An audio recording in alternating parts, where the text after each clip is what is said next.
Hey kids, this is Ivan. How you doing? It's day 11 of RPG A Day 2019, and our word for today in linear fashion is examine. So we examine a lot of stuff in role-playing games. In one form or another, look at stuff and try to figure it out. Very cliche. Well, I examine the desk. I examine the corpse. Is there anything in his pockets? Is there anything here? We poke around the environment, examining things. Or we explore the setting in general, trying, what's out there.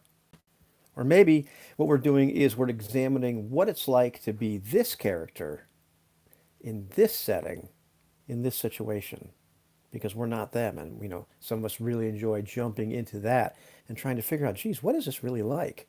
And explore that feeling.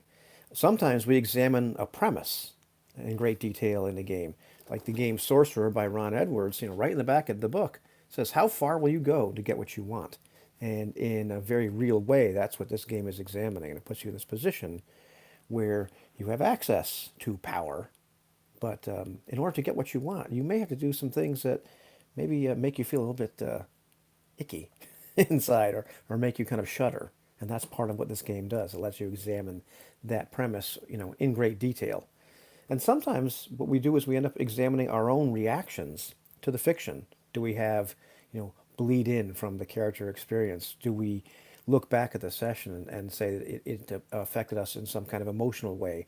Or did it make us laugh? Or, whatever actually happened? Did it make us feel good?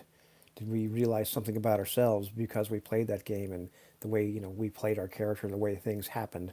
You know, how do we react to that? What does that tell us about ourselves? Sometimes what we end up doing is examining ourselves by playing these games. Not that they're therapy or it's an exercise in psychology, but sometimes these things show up.